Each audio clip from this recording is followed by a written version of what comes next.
to Jake Jackets. Gear up to fire the cannon and hit the ice with your host, Jay Ashdown and Jake Gehringer.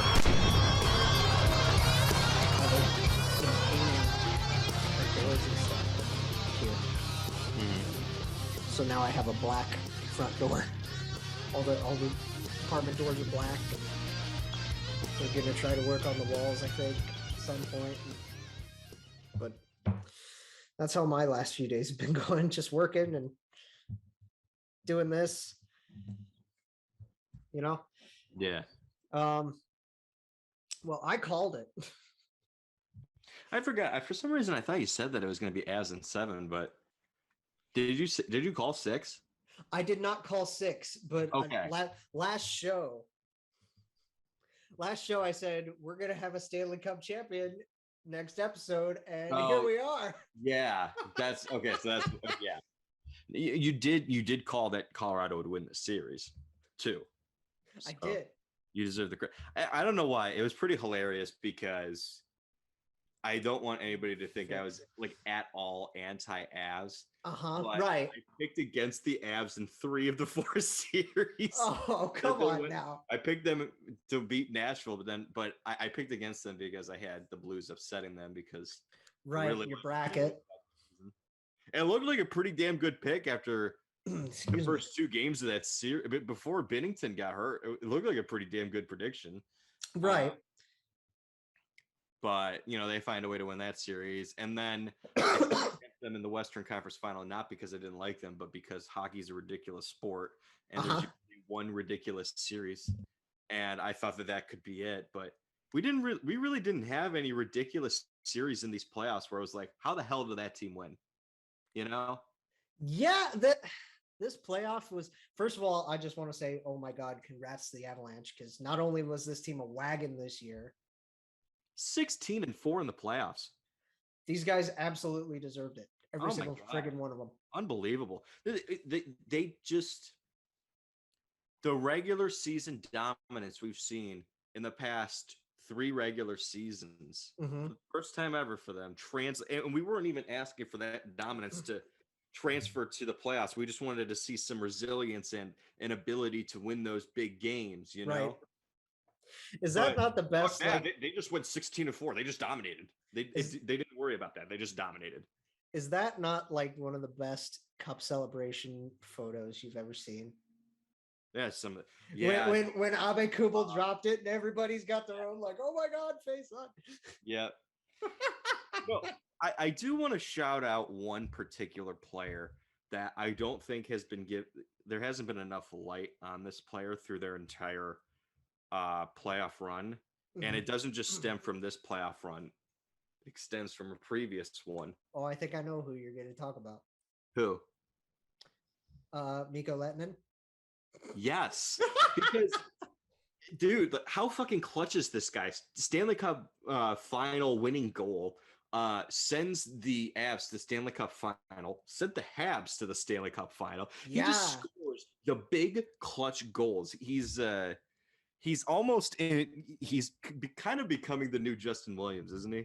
Where he's like a pretty good middle 6 forward, but like those clutch moments, he's the guy who gets the fucking goal. Arturi Lehkonen, the Finnish Justin Williams. Yeah, maybe not as proficient offensively in terms of goal scoring, but just absolutely absurd in terms of just you need a big goal in an incredibly high pressure situation. It's always seemingly Arturi Lehkonen. Did that goal, or at least did Arturi Lehkonen scoring the goal not have shades of like UA Krupp in 96? Granted, that was before we were born. I want to say it's like just because Krupps was in overtime. All I'm saying is like that kind of player, right? Like anyone can score. Yeah, like of any goal. like of we all know players. This. And it's not a shot at Arturi Lehkonen is a good player, or Krupp was a good player. It's just when you think of the big names on a team, like who could score big goal? Could be Cale Makar, or Nate McKinnon, or Mikko Rantanen, Gabe Landeskog, Naz Kadri. No, it was Arturi Lehkonen. Right. No, it was Uwe Krupp. So yeah, I get what you're saying. No, it was Ross Colton. Like, you know what I mean? Yeah. For last year as well. You typically get those big time moments from I don't want to say necessarily random players, but sometimes the players you don't expect. I think one of the most famous ones would probably be Max Talbot scoring the 2 goals in Game Yeah. 7 in '09. Uh, pretty awesome stuff. So congratulations to the Colorado Avalanche. Congratulations to Jared Bednar. That's our boy. Mm-hmm. That's As our well monster. as two And former Blue Jackets in Ryan Murray and in Jack Johnson. Ryan Murray and Jack Johnson are Stanley Cup champions. That just puts, knowing that they were here, that just puts a huge smile on my face. You know what I mean? Well, back-to-back years that you had a Blue Jacket win the cup. Because they were both extremely. Oh, that's right. Because Savard won in 21. All defensemen. Yeah, how about that, huh? And I think for Jack Johnson too, it's just he's had such a rough couple of years. It's such an awesome moment because he obviously has a situation with his family. He loses a lot of money. The bankruptcy, bankruptcy that wasn't his fault, which was a really tough situation. Then he signs kind of a big deal in Pittsburgh, and it did not work out at all. Did not work out at all. He's getting dunked on by fans and the media, and it, a lot of it was warranted in terms of his play. Right. But and I mean, we still loved the guy regardless. Yeah, you know that about it. He's always been a good guy. And when he was in Columbus, he wasn't obviously he's always been a pretty flawed player, but he was serviceable. He did his job fairly well, especially when he was here. Yeah, a really good 16. Say this about Jack Johnson in terms of the contract that he got with the Pittsburgh Penguins. He earned every penny of it in terms of the season he had prior. Mm-hmm. Getting that money because the 16-17 season he had was the best season of his career. Did Ryan even play? I don't remember Ryan drawing in at all. Throughout the playoffs, I can look that up. But in the final, at least. I don't. If he did, he was as quiet as ever. Because I know that JJ went in because of Sam Girard's injury. JJ played, yeah. And how about that, man? They lost Sam fucking Girard and didn't miss a beat. I know. Well, it helps when you have this guy. Let me read this tweet. Yeah, he didn't play a single game in the playoffs. He didn't play at all? No, he played 37 games this regular season, had 4 assists. Oh. I would have to assume he was probably hurt. No, I'm sure he was hurt because this poor guy has just been made of glass his whole career. Man, poor Ryan. God damn it. But I mean, okay, so losing Sam Girard was, again, they didn't miss a beat, but that helps when you have this guy. And I want to read this tweet that I sent to you a couple of days ago. Yes. Cale Makar is the first player in NHL history to win the Hobey Baker, Calder Trophy, Norris, Conn Smythe, and the Stanley Cup. Yeah, it's interesting because I actually had like a tweet before that like one came out that you sent to me, and I listed all those accomplishments, and I was like, he's only 23. I didn't realize at the time that he was the first player to do all those. First player. Unbelievable. And I texted my mom about how just dominant he was. And she was like, and I said, by the way, he's only like 23. And she was like, is this a new GOAT in the making? I was like, I mean, he could be the next Bobby Orr. And she was like, I was thinking Gretzky. Shows you how much I know. She's trying. Yeah. She's trying. I'll grant her that. Yeah. Love you, Mom. Yeah, I mean, what can you say about this guy? Sometimes in sports, Jake, you got to make your own luck. And you got to make the best of a bad situation. Is Cale Makar being the 4th overall pick not the perfect example of that? Yeah, the Avalanche losing by a fucking mile, and you get the 4th pick. Right. But the 4th pick is fucking Cale Makar. That's unbelievable. Is he not turning into the best player of 2017's draft? He's been the best player since for the past at least 2 years. There has never been a point where he wasn't there hasn't been a point where he's been in the league that he wasn't the best player in that draft. The only time he wasn't the best player in that draft was when he wasn't in the National Hockey League, and it was Nico. Right. And this isn't a shot at Nico or anything like that. Nico Heischer's a good player. No, he's a great two-way forward. He's Miro fantastic. Haskinen is a really good player. Really good player. He's just Miro. He's proficient in his two-way game. He is an absolute game changer. He's really good, but he's not dominant. It's like, yeah, he's not dominant in a way that a Kale or a Mo Sider is, right? I can't remember. He's not a game changer as much as these guys are. Yeah. And we've seen some really damn good defensemen over the year offensively. First defenseman I think that comes to mind for a lot of fans, if you just think about the past decade in terms of offense, would probably be Erik Karlsson. EK used to be, and I say used to be, he still puts up points plenty, but it's like this guy used to be a machine. And I don't think EK has ever at any point in his career been as good as Cale Makar, which is just insane.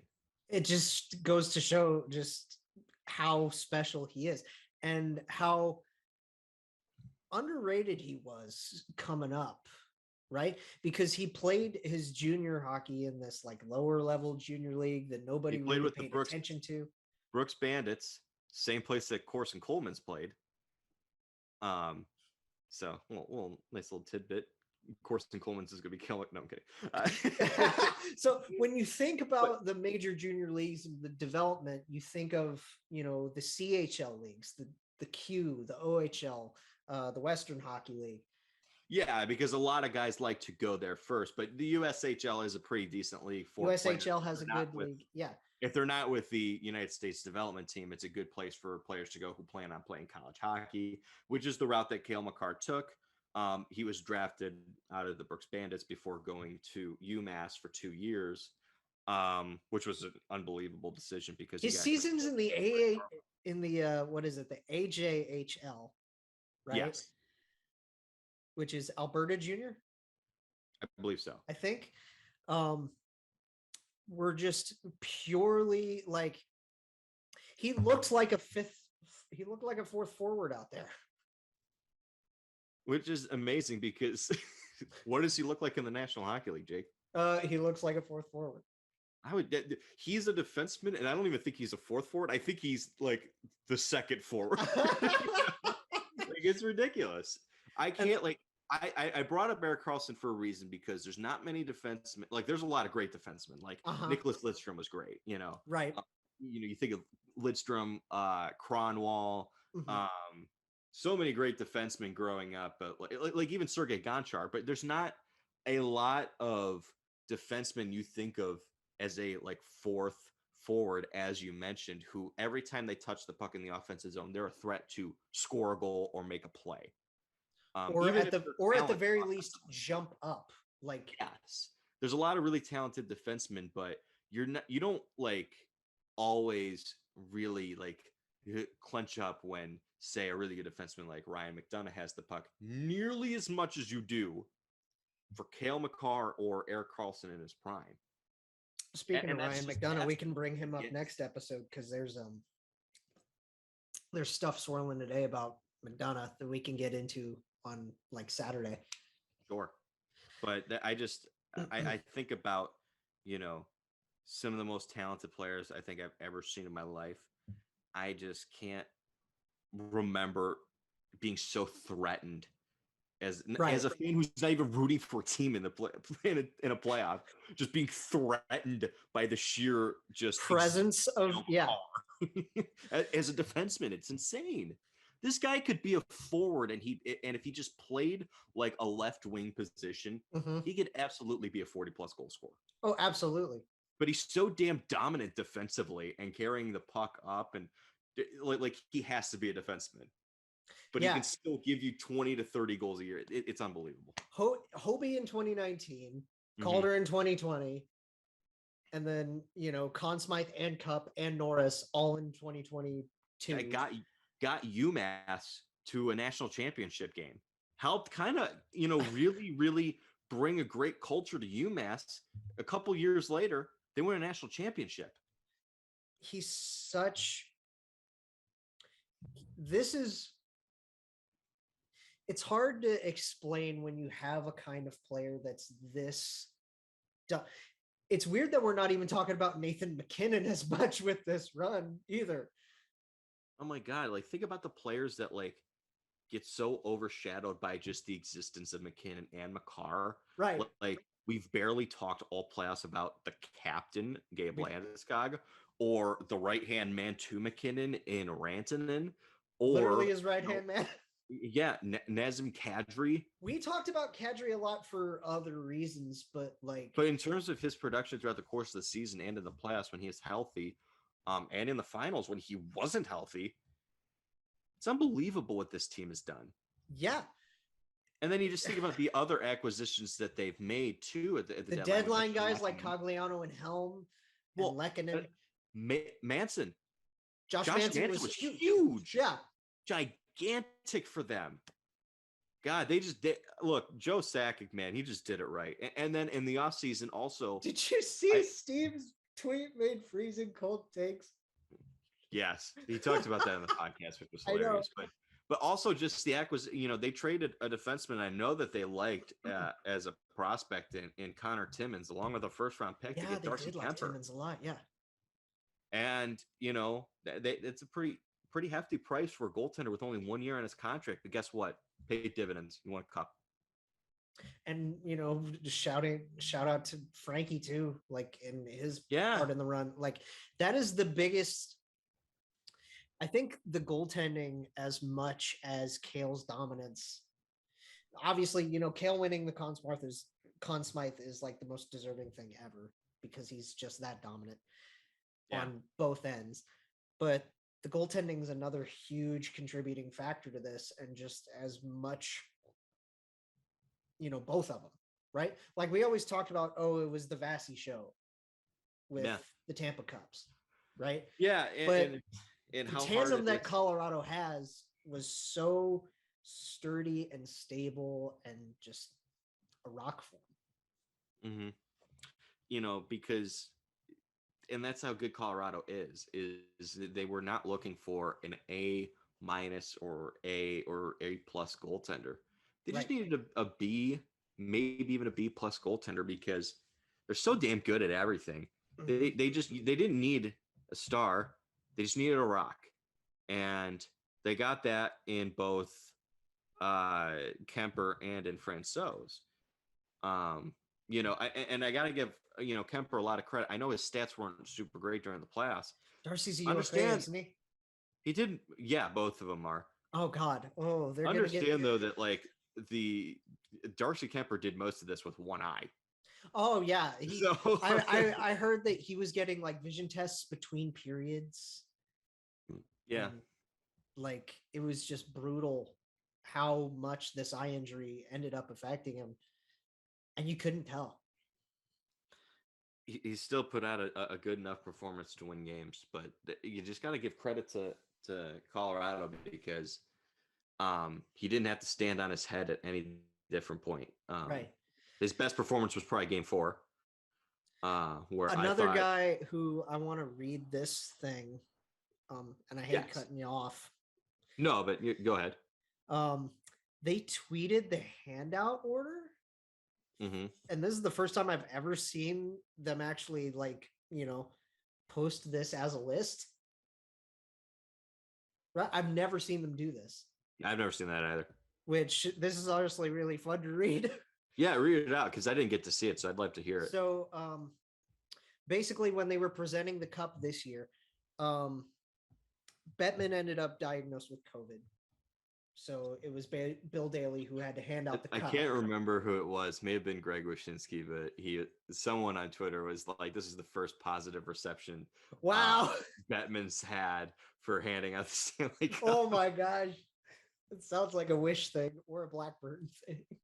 Yeah, I can't remember who it was. It may have been Wish. If it wasn't, I'm sorry to whoever he just slighted, but it was so Bill Daly had to hand out the cup, and for people that don't know, the captain of the team is always the first one to skate with the cup. Mm-hmm. In other sports leagues, it's usually like the owner, which always kind of rubbed me the wrong way for whatever reason.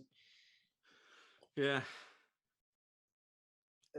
I don't know. It's whatever, but obviously the Stanley Cup does it right. I personally think with having the players get to Well, I like it with the celebrate captain first. Yeah, specifically. especially the captain. You're wearing the C on your jersey. You've been given that honor. Usually, it's because of the coaches and the players giving you that respect, and the fact that you get this incredible accomplish. You did it, and the person with that C on there, the leader of the team, right, one that everyone respects, gets to do it first. I think that's the right way. Exactly. So Gabriel Landeskog got it first, obviously. Yeah, from Daly. He hands it off to Eric Johnson. Yeah, and I figured that Johnson was going to get it first. Point. Because I mean, look at the career that guy's had. Unbelievable career. Worked his ass off to get there for 10 years at least. Mm-hmm. And unfortunately, he hasn't had that opportunity. It must suck. Like, I know that it was such a long time from the trade, from St. Louis to Colorado, but there definitely has to be some semblance of pain seeing the St. Louis Blues hoist the Stanley Cup in 2019. Like, even though the pieces that they got from the Eric Johnson trade weren't really like the pivotal. It's not like he got traded for Kevin Shattenkirk and then Kevin Shattenkirk won a cup with the Blues. You know what I mean? But like the fact that like he sees them do it first and he hasn't done it yet, and he's former #1 pick. Not as he's waiting and seeing the pieces, because I remember Shattenkirk getting his cup before he did. And, I'm sure players think about that. When they're traded for other guys, they think about who they were a part of. Well, I think the biggest example of that would be Ryan Whitney for Chris Kunitz. Oh, yeah. I wonder how much Taylor Hall thinks about Adam Larson in the 1-for-1 deal, which just had its anniversary. Yeah. Anyway, okay. So continue. So 29 names on this list. Speed round, let's go. Yeah. So third was Cogliano. Okay. First well deserved. Yeah, well deserved. Fourth was Nate Mack. Yep. The dude that, just last year was like, I've been in the league 9 years and I haven't won jack shit. Yeah. And the unofficial second captain of the team. Yeah. Yeah. Honestly, that dude, is the face of the franchise. Yeah. For good reason. McKinnon gave it to JJ. Which interesting. So JJ was in the top. Damn. Yeah. I mean, he's in the top 5 or something. That isn't worst plus minus in the league or something. Come on. Enough shitting on it. Dude, he's one of our guys. Come on. Sorry, it was funny. You laughed. That's your fault. You laughed. You're hurting me. You and your shitty jokes. At least you shot before this. Read the list.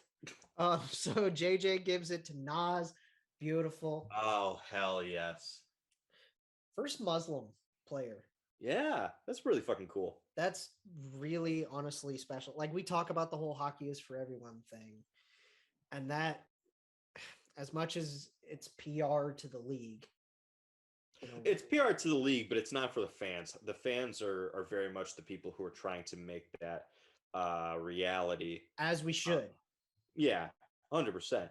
And I think, it just must be so cool for anyone who's Muslim to be able to watch a Stanley Cup final and see a player like that win a cup, hoist it. Like, I can't imagine how special that night must have been for so many people like that watching him get the chance to do it. Him celebrating with his dad was fantastic. Yeah. Nas gave it to Andre Burakovsky, which Burra had a really underrated run. 2, baby. That's 2 rings for Burra. Andre gives it to Darcy. Darcy to Mikko Rantanen.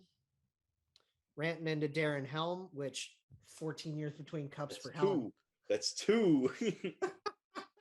Wait, no, did he win? He won in 08 with Detroit, yeah. Okay, because I remember he was a big part of them getting to the final in 09. Well, they were tweeting about it. The NHL was tweeting about it and stuff, saying, same Darren Helm 14 years later. Okay, I wanted to make sure that he actually did like get a ring Yeah. in 2008. 2008. Yeah. Helm gives it to Devon Taves. Taves gave it to probably the runner-up for the Conn Smythe, Val Nichushkin. Yeah. Speaking of the number 2, 2 second-round picks for Devon Taves. I wonder if Lou's regretting that one. I don't know. He's got Pellick and Pollock. Yeah, And, you I mean- can always use a Devon Taves on any defense. Yeah, I mean, like, I'm sure Dobson's going to turn out fine, and Mayfield's. Yeah, could you fucking imagine a defensive Pellick and Pollock and then Taves and Dobson? Taves and oh, And then man. Scott Mayfield on your third pair. Right. Oh, yeah, I man. would have fucked that one up bad. Choo Choo Train gives it to Francouz. Mhm. And then Kale finally gets it. 14th. Conn Smythe winner skating 14th with it. It's okay. He was busy skating around with the Conn Smythe trophy, lifting that above his head. Oh, I'm sure. Yeah. Kale gave it to JT Comfort. He had a really good run.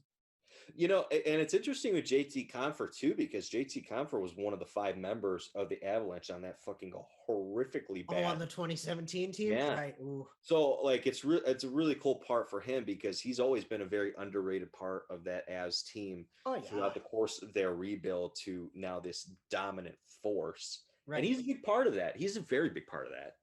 You never really notice him too much because he's always been in like the middle 6. Mm-hmm. So it's not like he's just another one of those guys who's overshadowed by all the incredible players that team has. Yeah. Trivia question for you: who was the team that drafted JT Confer? JT Comfort, Buffalo Sabres. Yes. I remember the trade recently. Look at you. Comfort gives it to Manson. Josh Manson, another deserved guy, because he's had such an underrated career, former 6th-round pick, really carves his way with the Ducks, but a couple of couldn't really get there. And this is like, I think like with him, it may be similar to Gibson where his production just dipped the last 2 years. Yeah. But I almost wonder if it's just because the Ducks suck and were so bad. Because when he joined Colorado, he immediately went back to the impact player. Oh, he turned it right around. Yep. Yeah. So congratulations to him. I'm happy for him. 17th was a cup-winning goal, Arturi Lehkonen. 18th was Nico Sturm. Clarkson University, baby. Sturm Tyson Jost could never. Sturm gave it to Gerard. It's nice that Sam got to skate with it, at least, even with a broken sternum. Ugh, God. Apparently he was fine at the parade today. Well, alcohol helps. I guess. He did not feel he's doing flips and forget about like shooting like the different painkillers for whatever injury you had. They just shot like vodka straight into his arms. Yikes. Gerard gave it to Logan O'Connor. Logan O'Connor's another interesting player for that ass team. That's very really young, undrafted guy. Played at Denver, I think, didn't he? I can't remember. He played somewhere in Colorado. I'm either Denver or Colorado College. I can't remember. Local product is always nice, right?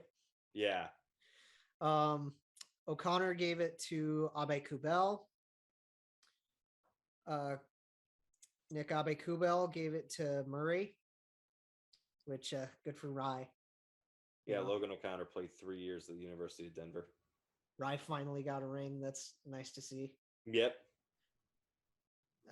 I miss that guy, honestly. Like if we want, it's weird coming back to him looking for like defensive structure, right? Because he's always hurt, but he's always been like a decently defensive defenseman. I've always thought like in his case, he's a situation in my, like, I'm not saying he would have been a superstar or even a star, but if he just didn't have the injury problems, especially early in his career, he could absolutely be a top 4 defenseman on most teams. Yeah, absolutely. He could absolutely be like a really, really good second pair defenseman. Oh yeah, he'd be a great 3-4 defensive. And I feel for him, man, because like it's a situation with him. It's not attitude, it's not work ethic, it's It's not just he's talent. always hurt.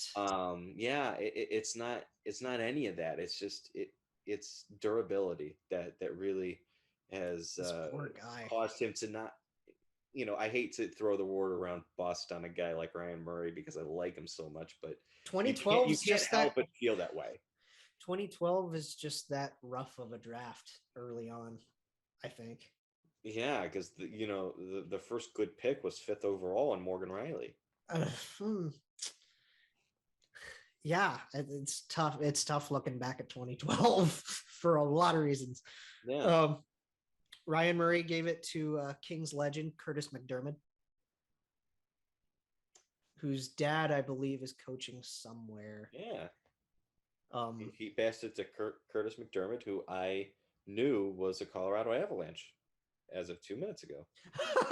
I can't even remember how they like. I can't even remember how they acquired him in a trade for something. I can't remember. They didn't trade him for magic beans. They traded him for actual beans. Right, they traded him for Traded him for a can of Bushes. Traded him for lima beans. McDermott gave it to Bo Byram. God, how low was Bo Byram? Bo Byram is listed 24th on this list. Holy shit. God, he got the shaft, didn't he? I thought he was really good in the playoffs. It's just nice to see him actually get to finally play too. Yeah. After all the concussion stuff and and he looked good. Looked so good. Yeah, it's hilarious that he's like their 20 their third or fourth best defenseman. I mean, when you have Kel Makar, it's kind of a huge jump between number 1 and number 2.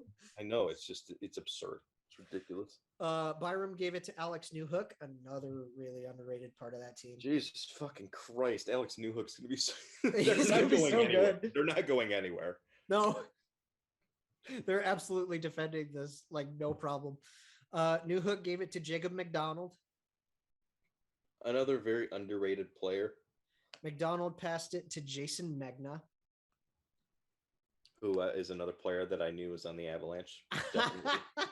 Definitely knew that. Megna gave it to Eustace Ananen. So he was probably one of their black aces for the playoffs. Probably. I would assume at least like if Darcy wasn't able to play, right, then Eustace would be backing up Pavel, right? And finally, Bedsy. What a scrub. So Ryan the fun Bednar. stat about Bednar, first coach to win championship at the ECHL, AHL, and NHL level. Congrats. Kelly Cup, awesome. Calder Cup, Stanley Cup. That's so wild.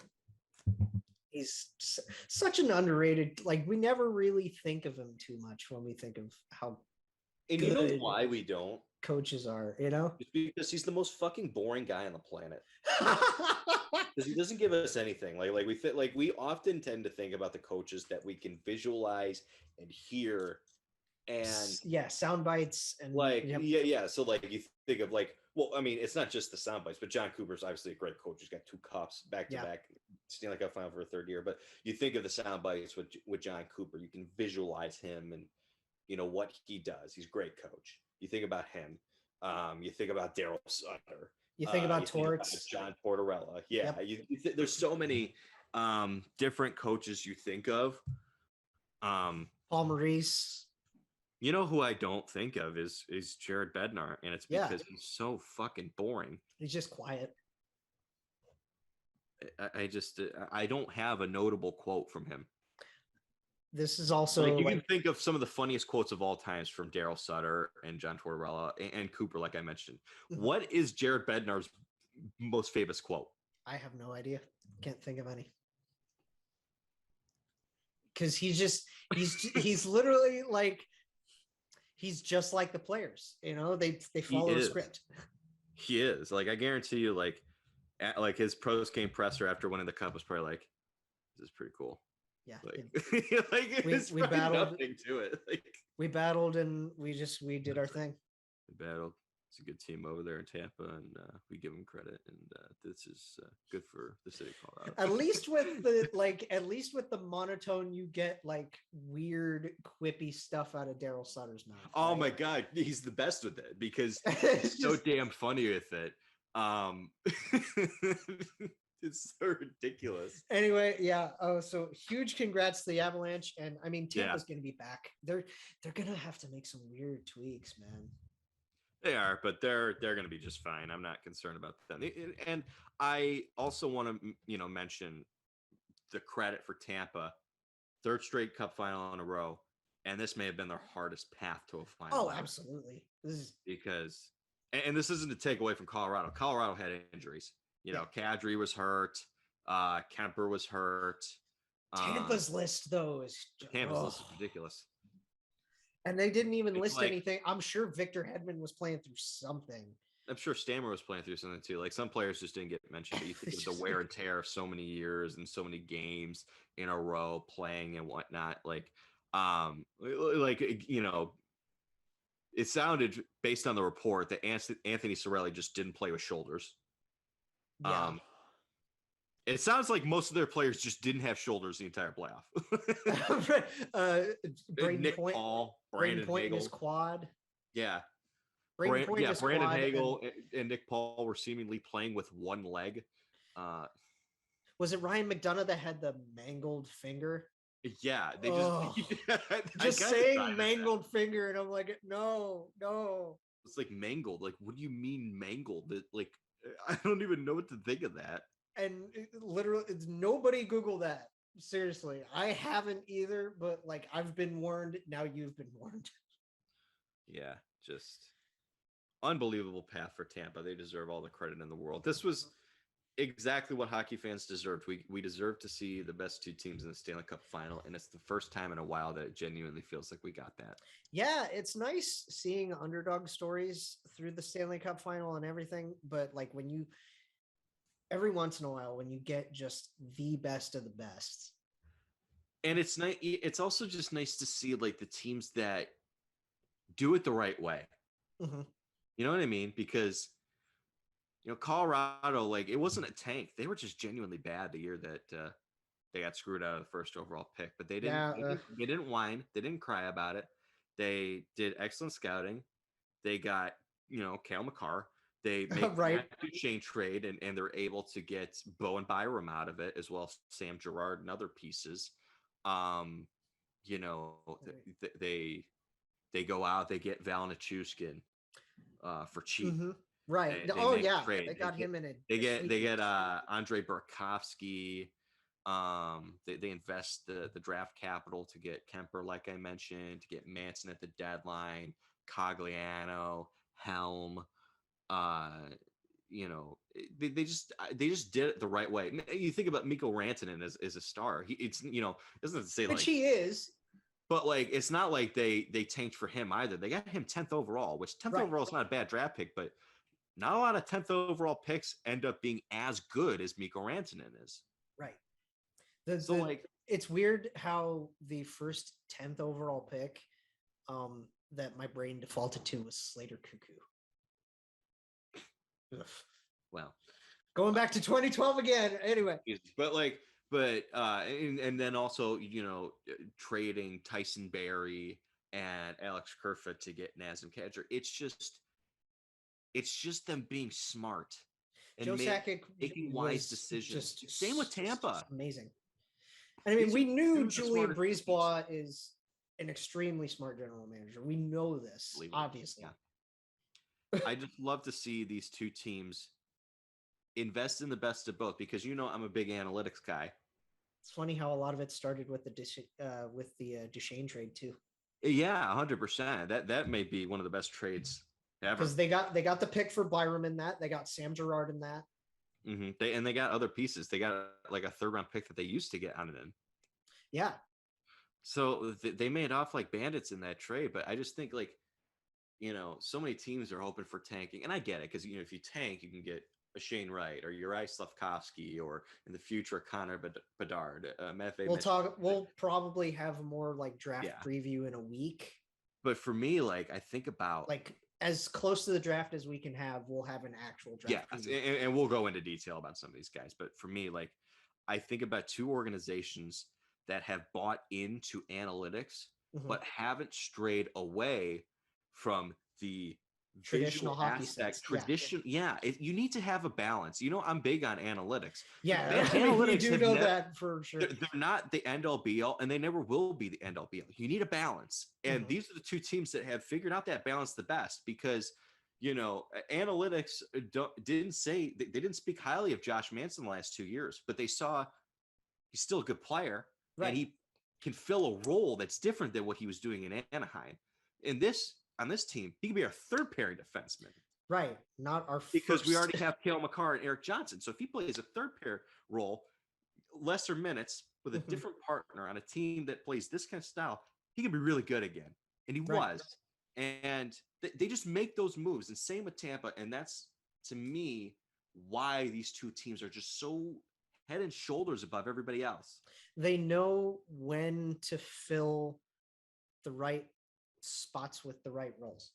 And they're willing to they're willing to pay to do it. This is probably one of them. It's not just from like covering this with you through this show, but this is probably the most fun I've had just analyzing any playoff. Yeah, I'm ashamed.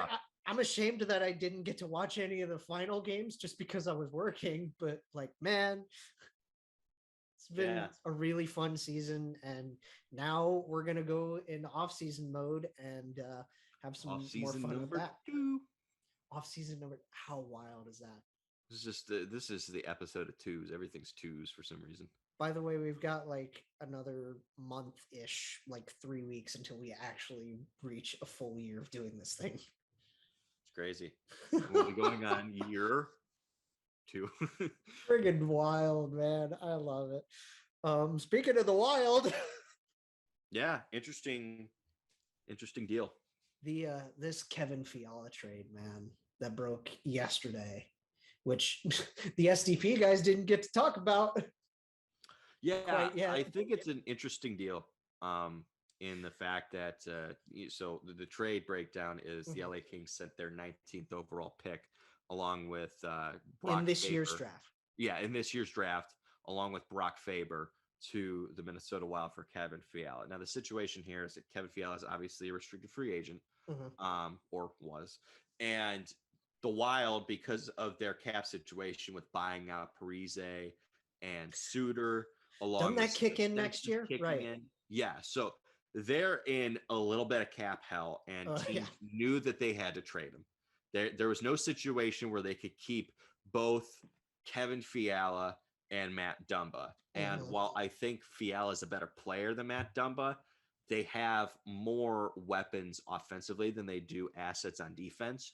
So it makes more sense for them to just keep on with the defensive guy in Matt Dumba. So this makes sense for the Wild. For a team that kind of had no leverage in this situation, I thought they did pretty damn well in the deal because 19th overall pick, you can maybe get another asset that could be a future trade down the line or prospect play for you a couple years. Yeah, either you use it or you flip it for something else. It's very possible that they could deal that draft. Pick.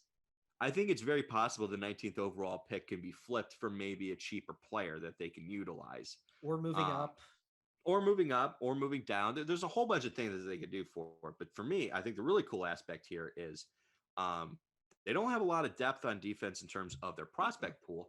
And now they get a pretty cool prospect in Brock Faber, former second-round pick, who plays. He's the captain of the University of Minnesota. So there's a connection there for a decent majority of the fan base that roots for the University of Minnesota. To be able to see this guy who plays here is, now a part of the Wild system. Right. So it's pretty interesting deal from the Wild perspective, but the Kings get a really good winger who's excellent off the rush, he's pretty good 25, going to be 26. So he's only 25 years old. and there's a little bit of risk involved in terms of the term and the money.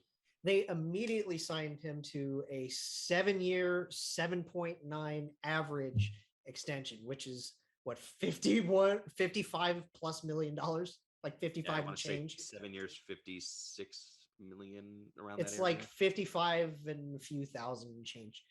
Yeah, it's an interesting deal for LA because first of all, they have the cap space to be able to do it because Dustin Brown's coming off the books, and this is a team that's really pushing. They're really pushing in. They've got a lot of interesting prospect.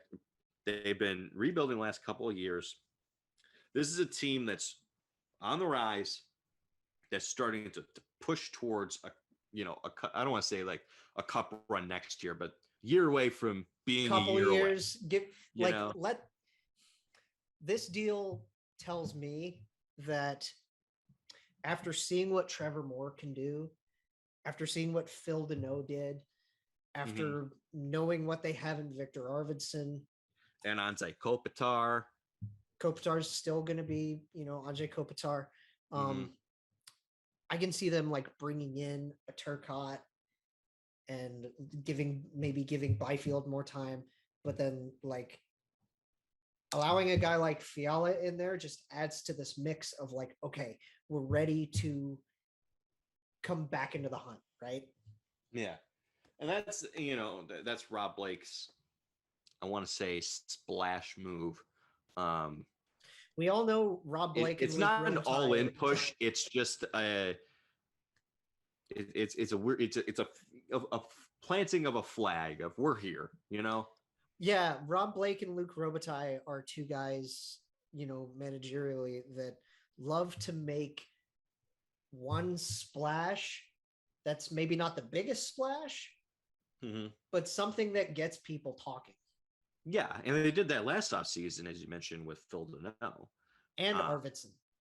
Yeah, Arvidsson was a good move, too, because they recognized the situation with Nashville, and they didn't have to give up that much for a guy like Victor Arvidsson, who's a pretty damn good player. So, they've done a pretty good job here, and I think they're looking at their defense, which they like, especially, with guys like Doughty coming back and Sean Durzi, Matt Roy.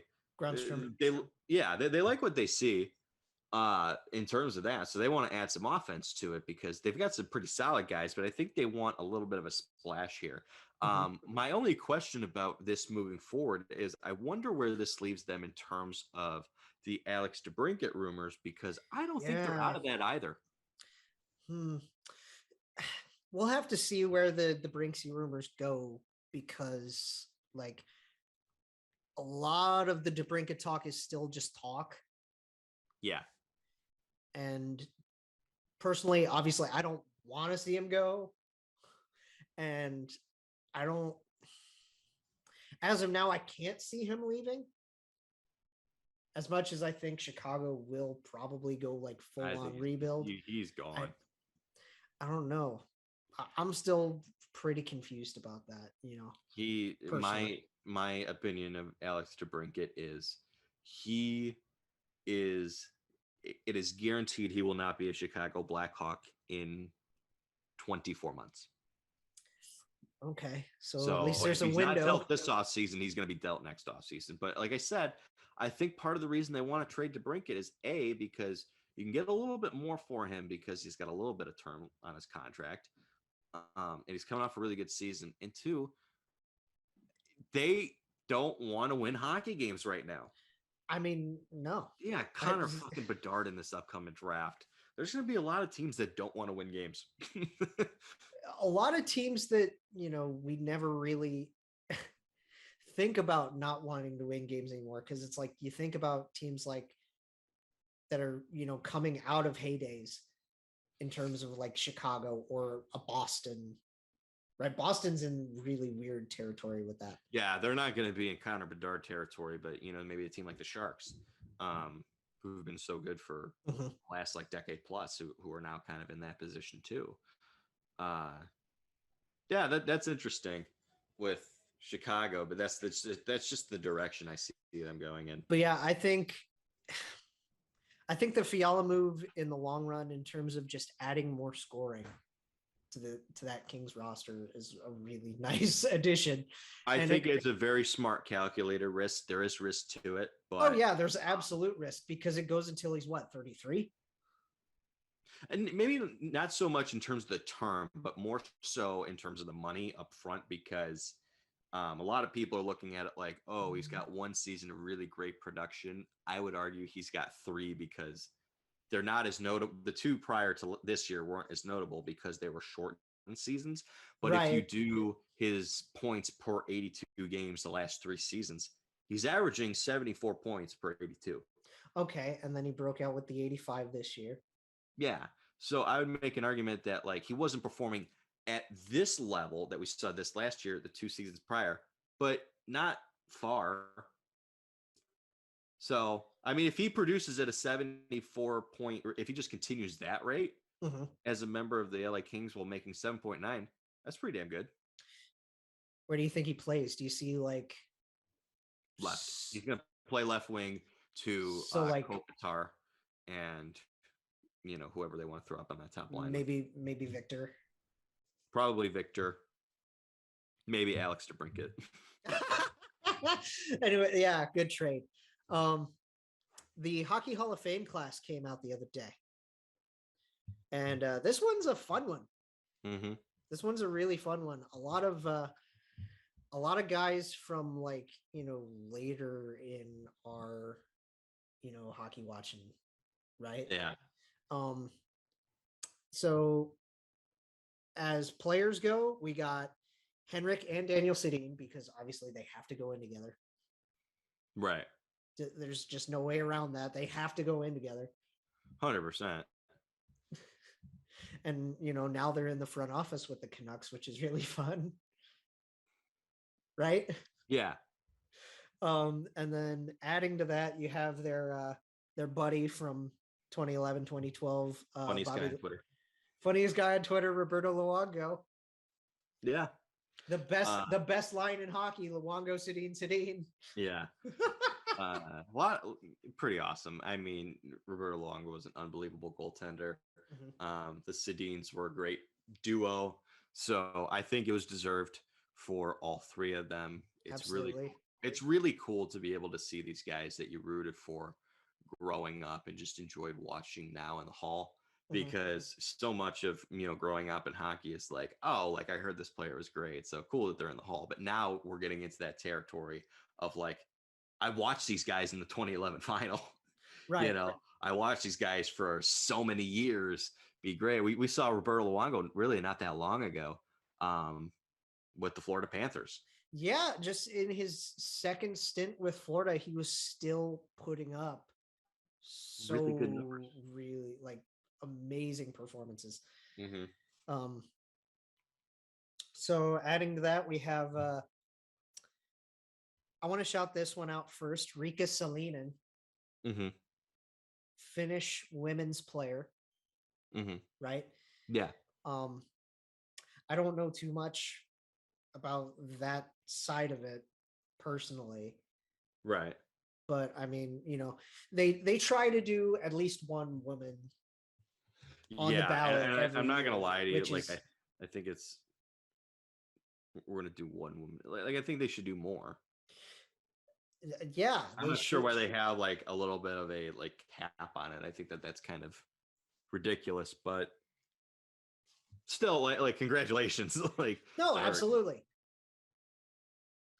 It's just I think whoever, I think regardless of who you are, right? Mm-hmm. If you're the most deserving on the ballot and you get enough of the vote, right?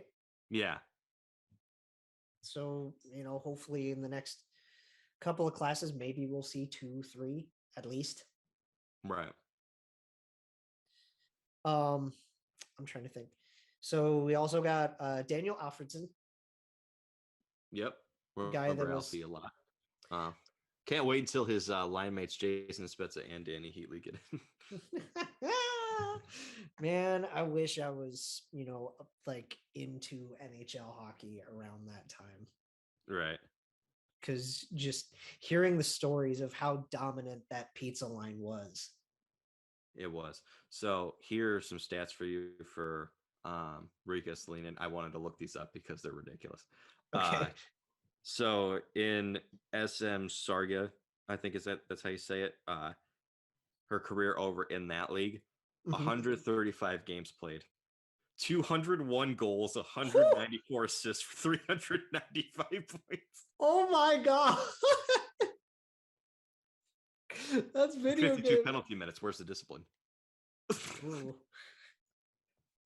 Those are some pretty hilarious numbers. That's NHL 22 numbers. Playoffs, 41 games played in the playoffs, 36 goals, 50 assists for 86 points. Wow. That's ridiculous. Just go out there and play. Oh, unbelievable. I'm sure she's, also out there. Like, I'm sure she's in there for like the advocacy for women's hockey and everything else. Yeah, I saw it. Like, I don't think she does it anymore, but there was like a 3-year period where she's also been coaching too. Okay. So I always find it interesting for any player, like when you go from like whether you're a great player or not, like when you go like in a playing career to coaching is always fascinating to me. Like that transition. Like Marie Philippe joining Montreal and all of that. Yeah. Like I think any kind of transition for that for former player, especially when you're great, is interesting. Whether it be coaching or management, because like we mentioned just on this podcast alone, you think of Joe Sakic, Rob Blake, Luke Robitaille, who are all killing it in that setting, who are all great players. Hopefully the Sedins can follow that. Yeah, hopefully the Sedins follow that. Hopefully our followers follow Roberto Luongo on Twitter. Hopefully our followers follow us and spread us around to get more followers. Please, JJ Jackets Pod. We're growing. We're trying. Yeah. Alfie is a huge one, though, and this is also like a really weird class of like no cups. Yeah, I was gonna say that was on my mind too. This is very much the class of like, God, I wish these guys would have just won one, Exactly. No doubt about it. When I think of Luongo and the Sedins, I think like, man, I wish they could have won a cup, but there's not many players more in the league that I think of. God, I just wish you could have won more than Heatley, Alfredson, and Spezza. I wish those guys could have won a cup. It would have been cool as fuck. Exactly. Also, could you imagine if they would have won that cup in 07? Corey Perry would be 0-4. Oh.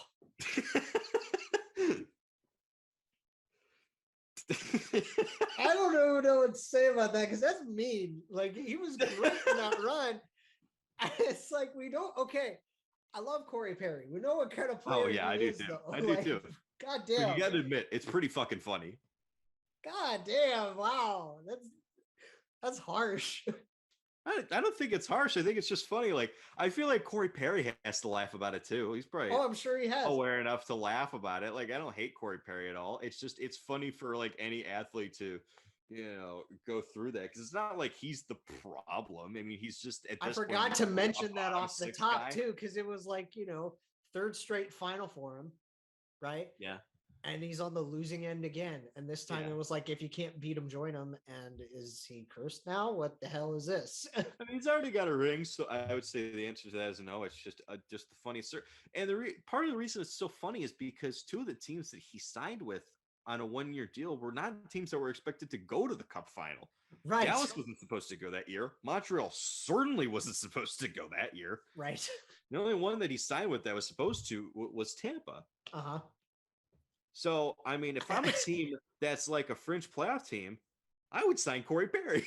Right. Like, shit, if I'm just on the fringes, you know who should sign him is Philly. Oh, they could use Chuck Fletcher. You want to save your job. You got to go get that dude. Right. Just have a repeat of 2010. People are going to be fine. And then I want to shout out, obviously, to round out the Hockey Hall of Fame class, as a builder, Herb Carnegie. Yeah. I forgot to do a little bit more research into his impact, other than obviously being, you know, I'm sure it's more than just a Willie O'Ree type of minority player impact. Right. But I mean, obviously that's what people are going to default to, right? Yeah. Which, and again, I'm pretty sure I did do a little bit more research, but I just can't really remember much. So he was inducted into Canada Sports Hall of Fame in 2001, Ontario Sports Hall of Fame in 2014, and now obviously Hockey Hall of Fame in 2022. Played for the Quebec Aces, Shawinigan Cataracts, Sherbrooke Randies, Sherbrooke St. Francis from 1944 to 1954. That's why, because his career was so early on, and yeah, I didn't even know about him really. Yeah. Because he had passed away in what, 2012? Yes. So, God, 92 years old. He lived a very, very long time. So, so obviously, like way before even like anybody's time, really. And even if you're listening to this, I don't know. Yeah, I mean, he was, born like before my grandparents were born. Right. So, like, I'm not gonna blame anybody for not knowing the impact, because the impact was mainly in Canada. Right. And we have a lot more just American listeners because, I mean, we're on the American side of the border. Yeah.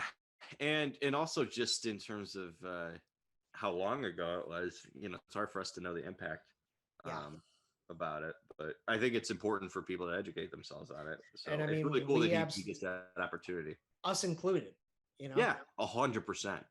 Absolutely. Because there's so much that we just don't know. Right. About so many different aspects that you don't have the experience in. I have no idea what it's like to be a person of color. I'd love to, I love to listen to anyone who is willing to explain it in their best words. But no matter how much you listen and read and educate yourself, you'll never truly know. But it's still important to do your best to understand, because that gives you a better sense of compassion and just not being an ass. I mean, for lack of a better term, yeah. Because I was always raised to just, they say treat others the way you want to be treated, but it's really just be a good person regardless, right? Try to just be kind, right? Yeah. It's unfortunate because no matter how nice you or I are, or so many other people, like there's always different things that different make people shitty people have to deal with. That's just stuff that we don't even think about. And there are other, it's just like there are also things that just make people shitty people. And as much as that sucks, right? There are just kind of shitty people in this world. And anyway, huge congratulations to Mr. Carnegie, and at least posthumously, and his family. Carnegie's family. His family being there for the ceremony. For the honor. Yeah. So I wouldn't say this class is weak.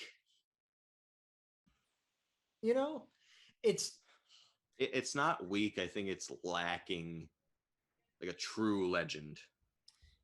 And it's like none of these players are, like great. Right. The Sedin twins are obviously great. They're fantastic. Luongo was great. Luongo's, Alfredson was great, but like not a like lot of it's more their icon. counting numbers, right? And their placement in rankings and stuff.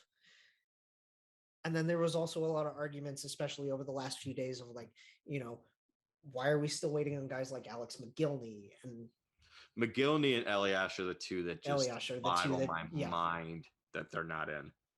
Yeah, how are they not in yet? I will never understand why Patrick Elias is not in. But winning, I think he won 3 cups, correct? Excuse me. Um, pretty sure all with the Devils, 2 or 3. all with the Devils, and he Because produced at an was he there for unbelievable the rate. '95 Cup?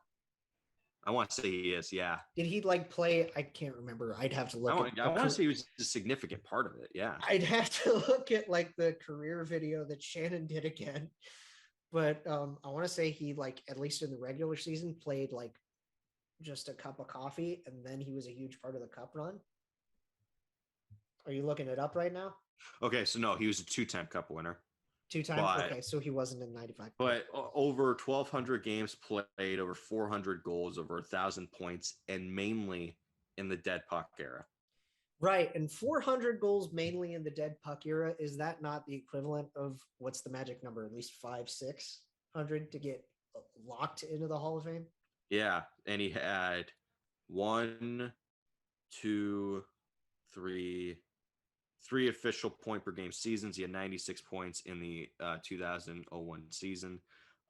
He had 78 points in 77 games in the 08-09 season. He had 72 points in 72 games in the 99-2000 season. But he also had, 2003-04 where he had 81 and 82. Another season where he had 78 and 81. Like he had a bunch of like really, really just rock solid, steady seasons. And like I said, I think the most important aspect here to remember is he did this in the dead puck era. Right. I think for people like my mom and people that just like, let's explain the dead puck era really quick. It was just goalie dominance, really. A lot of like, and it was just a slew of so many different rule changes that were implemented to slow the game down. And the trap system, the trap system, the 2-line pass, toe in the crease. Yeah, there's a lot that made goal scoring difficult during that time. They have over 1,000 points. Yeah, that's a pretty damn impressive feat because I mean, you look at the numbers, Jake. Patrick Eliash's stats are not that far off from the stats of Henrik and Daniel. Right. So let me pull this up real quick for you. I'll just bring up. Let's use Daniel. On the McGillney front, though, too, like just to wrap Hall of Fame stuff. Mm-hmm. He should at the very least be in because of jumping over from the USSR. Yeah. That's like bare minimum. Another important thing with that is just the story of how he got over. Yeah, that's the bare minimum, like his journey to get here.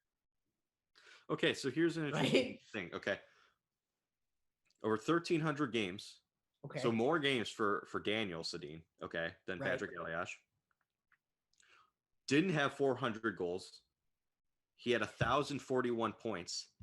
He only had 16 more points than Elias in 66 more games. Huh. And Elias isn't in. Excuse me. And not to mention, this is a guy who also has an Art Ross trophy, Elias. Oh, yeah.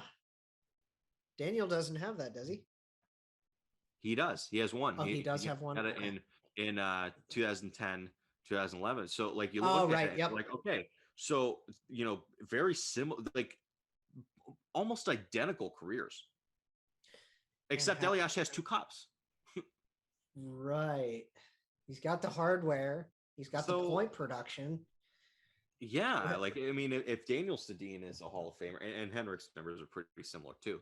If the Sedins are Hall of Famers without cups, how in the world is Patrick Elias with 2 not in? Right. That'll never make sense to me. And then again, like I said, with McGillney, just the bare minimum of how he got here should be pretty much enough, not let alone like the way he played the game and the statistics that he had. His story as a whole should allow him in, honestly, right? And let's read some stats here. This is another guy who won a cup, won a Lady Byng. Now he doesn't have 1,000 games, but he has 990.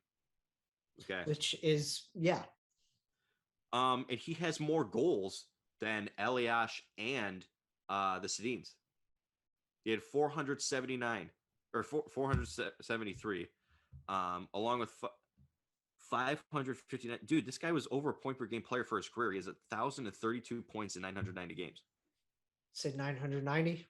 I wonder what that bodes for our boy Spets with 995. Spets, if Alfredson's in, I think Spets will probably get in. I hope so. You'd hope, but oh my God, this is freaking ridiculous that McGillney is over a point per game for his career and isn't in. Right. Like you said, like how much longer do these guys have to wait? Like, yeah, this guy. Oh my God! Like I'm looking at this stats. Like he had 200-point seasons. He had a season where he had 127 points in 77 games for Buffalo. Jake, he had 76 goals. How the fuck is that guy not in the Hall of Fame? He had a Timo Solani season. I love it. Oh my God, that's so disrespectful. I feel like guys like McGillney and Elias not being in the Hockey Hall of Fame are very equivalent to like a Dave Stieb. This is hilarious. Baseball. You know what I mean?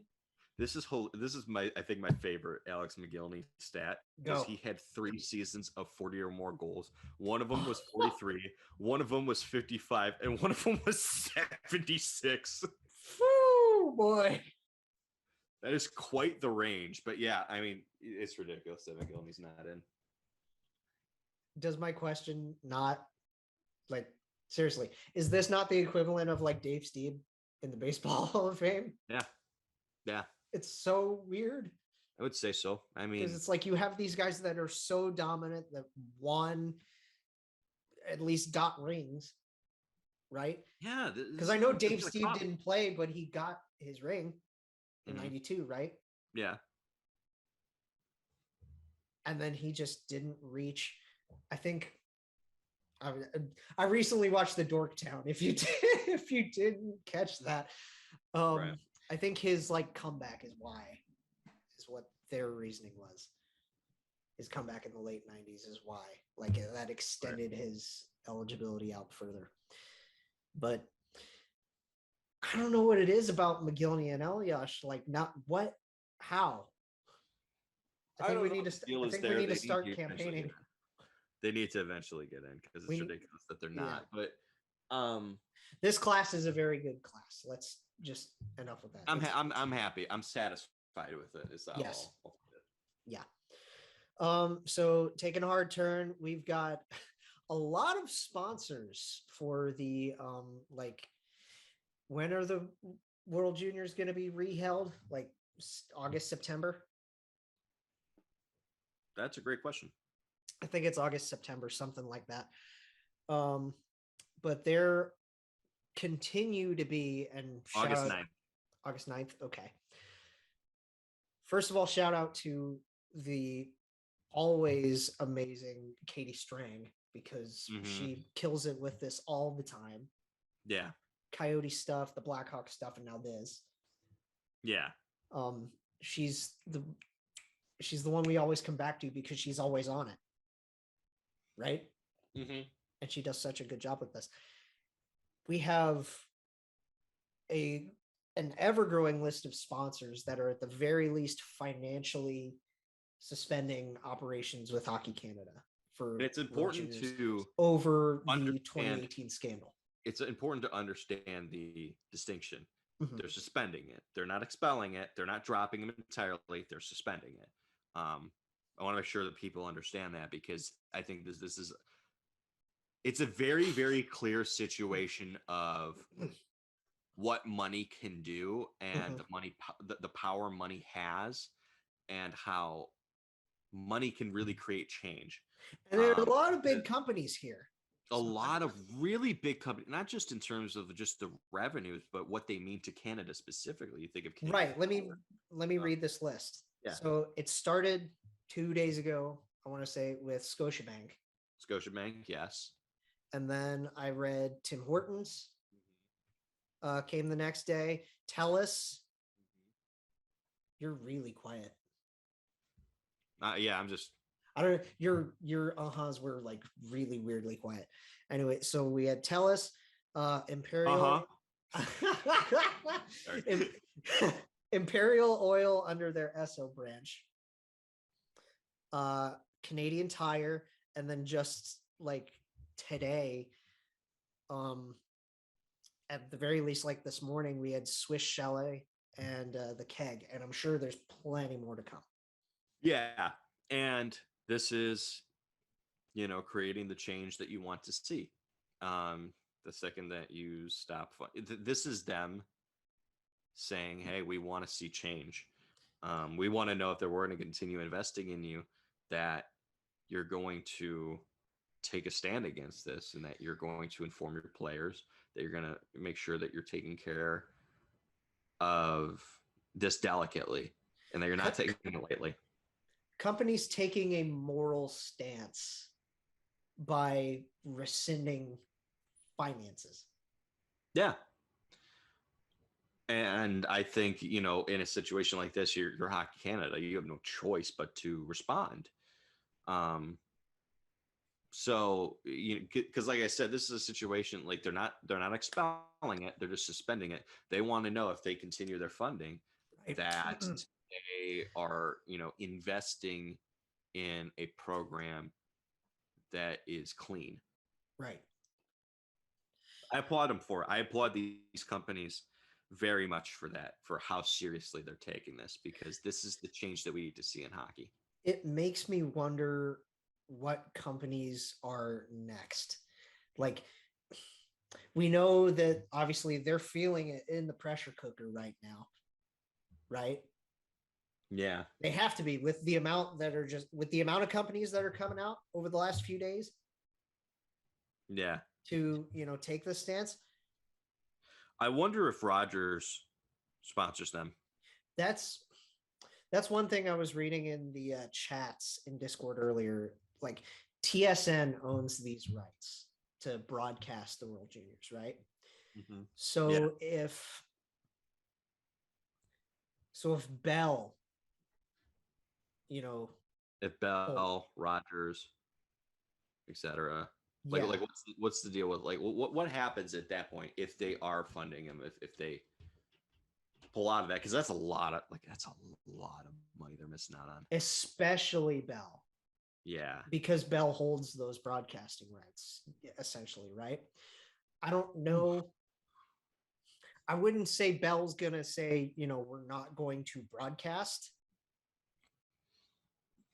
right? Yeah, because I would think they're still gonna broadcast the World Juniors. Yeah, 100%. But if they hold back finances towards, towards the Hockey Canada organization, right? What would that not be like the big boulder to the avalanche to get everything rolling? Because we've seen an episode of Avalanche. We've seen these dominoes start to trickle and fall, right? Yeah.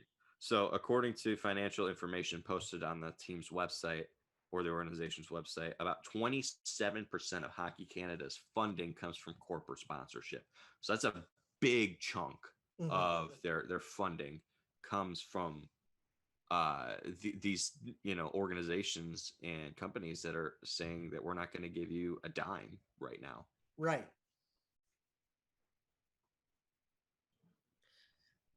How long does this last, do you think? That's the interesting thing. We don't know how long it's going to last, because how long it lasts kind of depends on how long this case lasts and what more they can find out. Because if this is a situation where there's just not a lot uncovered, or a witness doesn't feel comfortable coming forward or continuing this process, that kind of really that halts it muddies the water here a little bit. Right. So that's where it's interesting, because there's a lot of different directions that this can go. And nobody really kind of knows the direction that it's going to head. All we know is, for now, they're not getting the funding, and if it goes south, it's a major loss of money. And if it goes north, if it goes in a positive direction, it's on the back of Hockey Canada holding people accountable. Right. It's a two, like, there's two sides to this, right? Because obviously you have the moral and the human stance and the accountability that the organization needs to take through the investigation and that side of it. But then you also have the finances. Yep. So it's a very sticky two-way street that we're dealing with here. And this is an example. And it's not like Hockey Canada's not going to be more or less okay. Right. For the World Juniors. This is going to take a huge financial hit to them, which it should. It should. Like I said, follow the money. It's hit them where it hurts, right? Yeah, hit them where it hurts. Hit them in the wallet. That's the most important thing, because at the end of the day, sports, it's a business. Yeah. And if you want to be in charge of the change you want to see, and the best way to do that, frankly, is just financially. Yeah. We see this all the time. Like, I hate to see that. You wish that it wouldn't take financial threats, I guess. Maybe, I don't know if that's the right word, but you suspension suspension, whatever. Like, you hate to see finances being stripped in order to hold someone accountable. You hope that they would do it on their own. You would think they would do it on their own. They would do it on their own. But we're not naive. We know that they don't. Yeah, so we know, at least someone's holding them accountable. At least they're being forced to do it. It sucks that they're being forced to do it. You wish that they wouldn't have to be. But at the end of the day, being forced into action is better than no action at all. And like I said, these are already Scotiabank, at the very least, Scotiabank, Canadian Tire, Tim Hortons, those three alone are gigantic hits. It's huge. It's gigantic. Like you said, it's monstrous. They're nothing like a Bell or a Rogers in terms of just like where it can go to make probably the biggest impact. Yeah. But in terms of strictly financing the organization with sponsorship, those are three of the most recognizable brands that Canada has. Yeah. They absolutely are. So not having them support the international team, right? Yeah. Is just, it's mind-boggling. And frankly, it's needed. It's very needed. In a case like this, it's very needed. Because what that says to me is we're a part of the identity with this organization, and we will not stand for,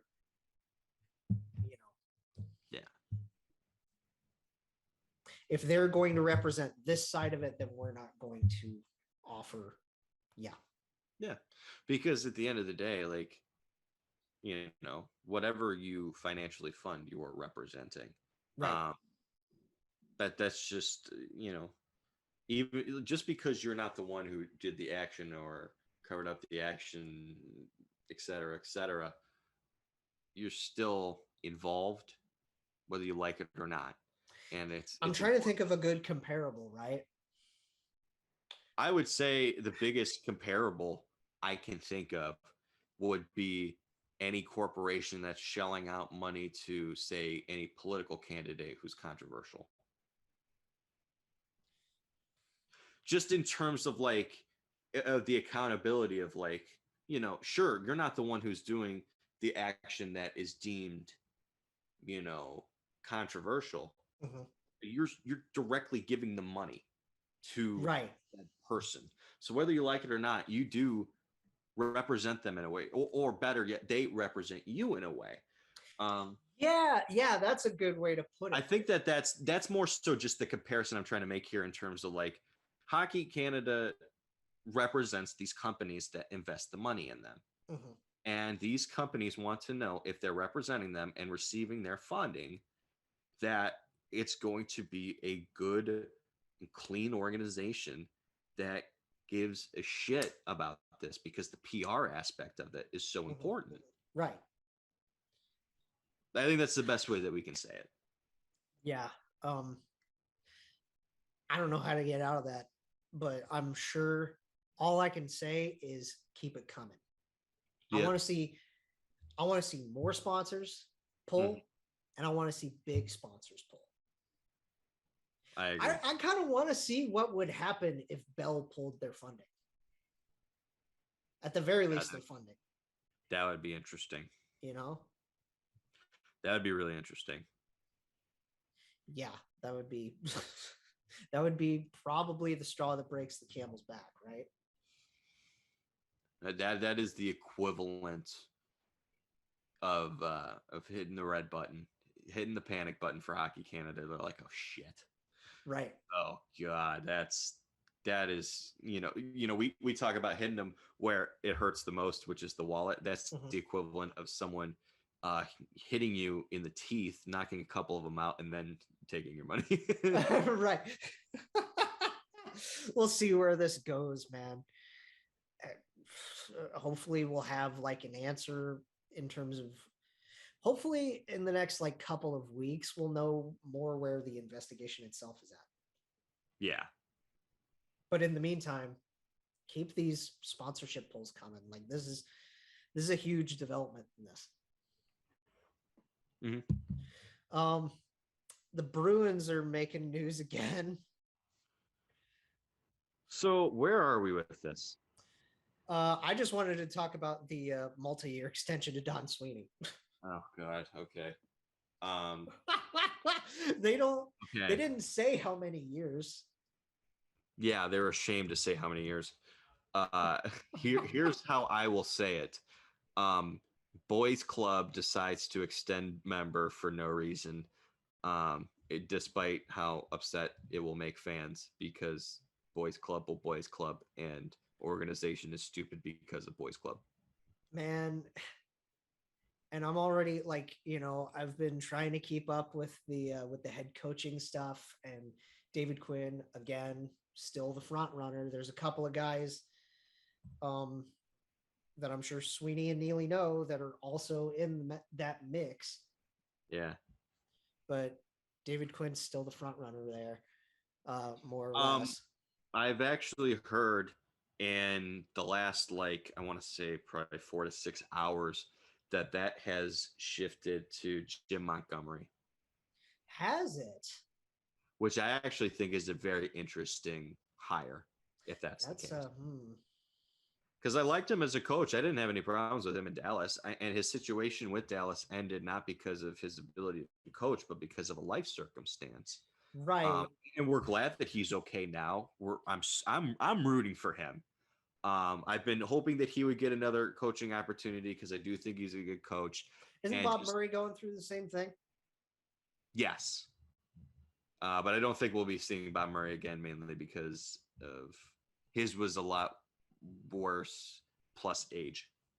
That's fair. But Jim Montgomery, I've heard a lot of good things about him. He had some demons that he was going through.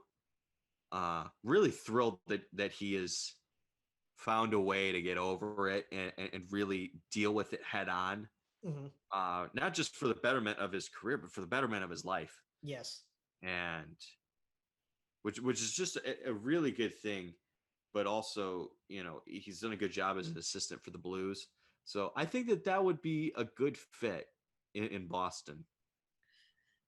All I know is, like, as far as I'm aware, David Quinn is still in that mix. Huge, like big time. But Sweeney getting extended in itself, I mean, it's God. Ugh. I don't know what else this guy has left on the table because we know that Bergeron's coming back for one more year, which is good. There's word that there's a chance that Krejci could come back. Yes, I did read that too. That's interesting. And Don Sweeney's job this summer is to find a way to can get assets that can help keep this team afloat while Charlie McAvoy and Brad Marchand are hurt, so you can make a run in the second half of the year and make the playoffs. Because if Bergeron comes back and say Krejci comes back, if you can just find some assets that can even get you as a wild card team, I don't hate their chances. And keep Pasternak happy. And that's another interesting situation because you have Pasternak and Jake DeBrusk, right? Well, you extended DeBrusk, and I think with Cassidy out now, because DeBrusk is one of the obvious players where there's a rift with him. I feel like DeBrusk is actually okay with staying in Boston now. We'll see. But you now have the grand Artemi Panarin question of what's the deal with Pasternak? Is he your internal buy-in move? You know, is keeping him around your all-in push, right? Or is he someone that you're going to have to deal? Because they still have Taylor Hall, right? Still have Taylor Hall for another 3 years. Okay. Still have Brad Marchand for, I believe, another 3 years as well. There's Coyle, there's Holla. Yeah, that Coyle contract is such an anchor. Yeah. He needs to get rid of the Foligno deal. Yeah, I feel bad. Like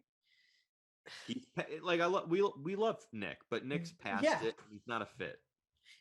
The contract doesn't fit for where he's at in his career.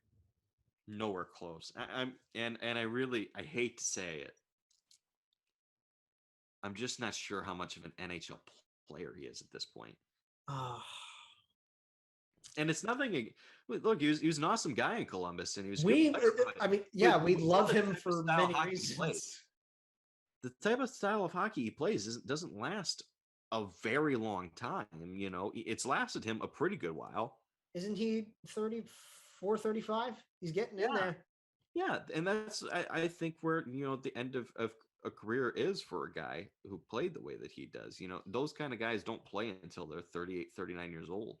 Right. Those guys usually end up going out at about between 35 and 37. So, the guys who can play at 38, 39 are, the Bergerons and Krejcis of the world. The Jagers. Yeah. The softer skill guys who aren't as physical and play a very good 200-foot game. Those are the guys who last that long. So they need to find a way to get rid of the Foligno deal.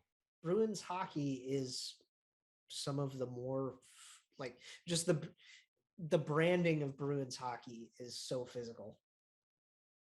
Right? Yeah, it's the brand, but I don't know if it's kind of like the Flyers a little bit in terms of like the brand doesn't really match the actual product in the sense that you look at Boston, really, who are the big bruising guys on Boston's roster at this point? Like Marchand's more skill than anything. He's just kind of a rat sometimes. Yeah. Which is a hell of a good thing for his game. But, Bergeron doesn't hurt a fly. He's the sweetest guy in the world. Yeah. Yeah. McAvoy's very, very defensive minded, pretty good offensively too. But Mike Riley's the same way. Holla can throw you around a little bit. I guess. Nick and maybe Curtis Lazar are really the only guys that do that. They don't. They're very, very much a skill identity team now. To Taylor Hall, David Pasternak as well are in that mix.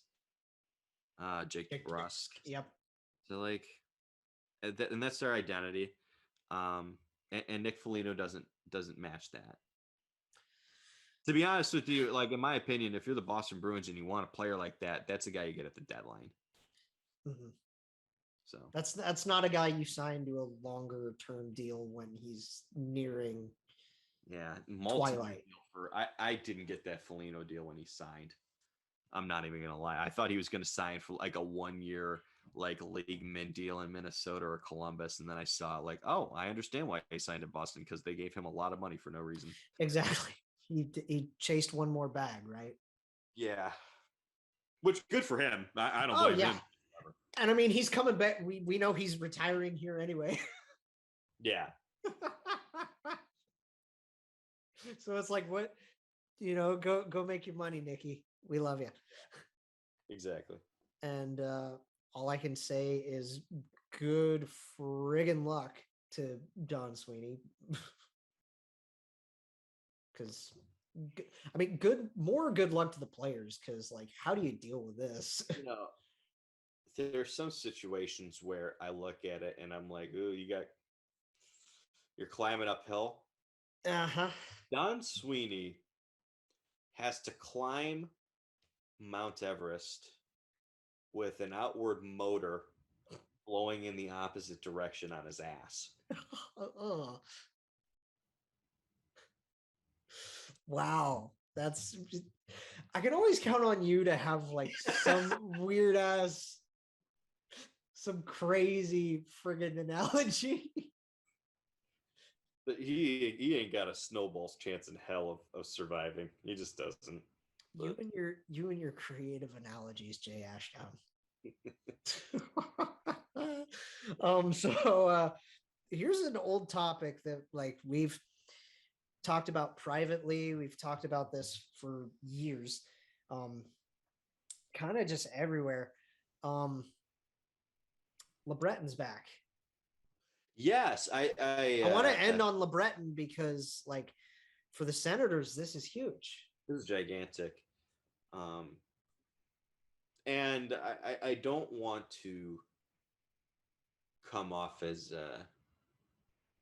disrespectful because for the Melnick family, they obviously lost somebody they care deeply about and loved. Yes. But in terms of the business aspect, we have to be as honest as possible in the fact that Eugene was very much the one who was holding them back in that aspect. Mm-hmm. And it's not lost on me that since he has passed, that these are now progressing.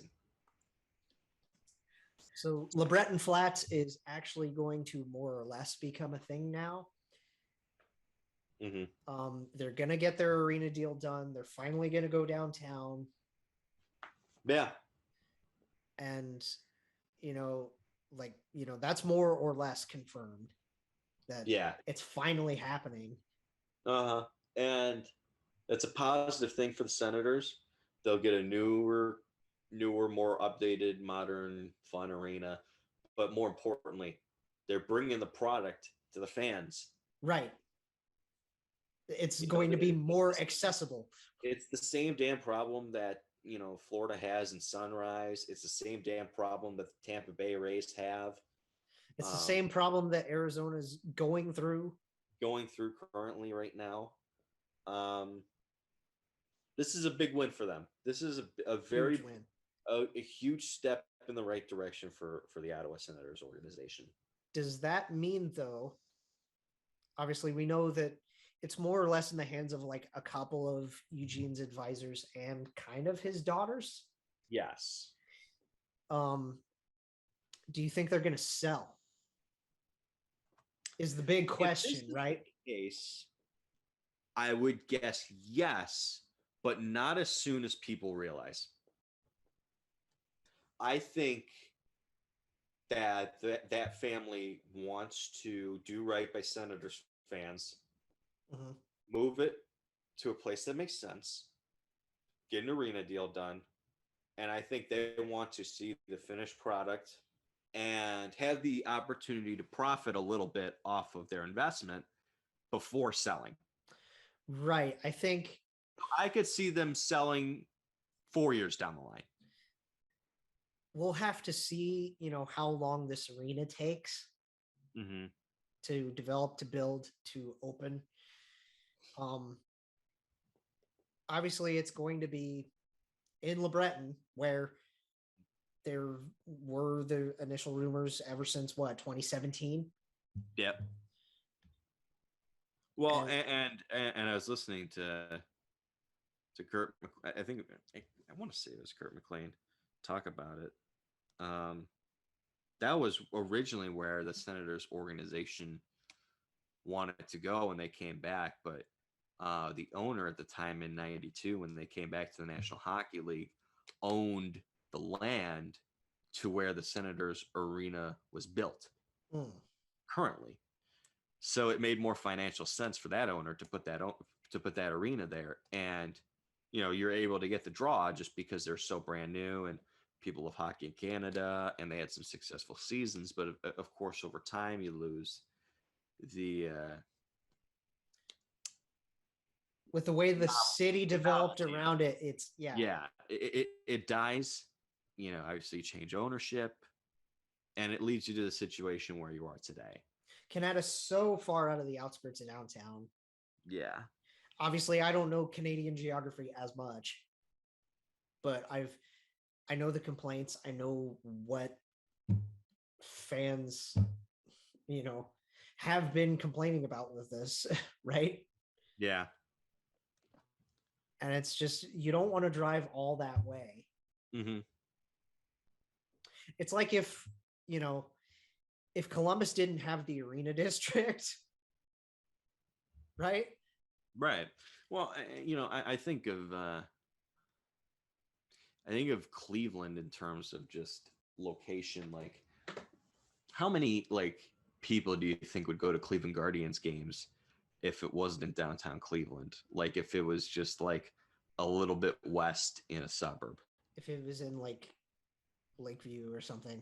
Yeah. Imagine, gosh, and this isn't to dig at my cousin or like friends or anyone that I know from the area, but like, imagine if the Browns played in like Ashtabula. Yeah, that'd be like really fucking weird. Like, right?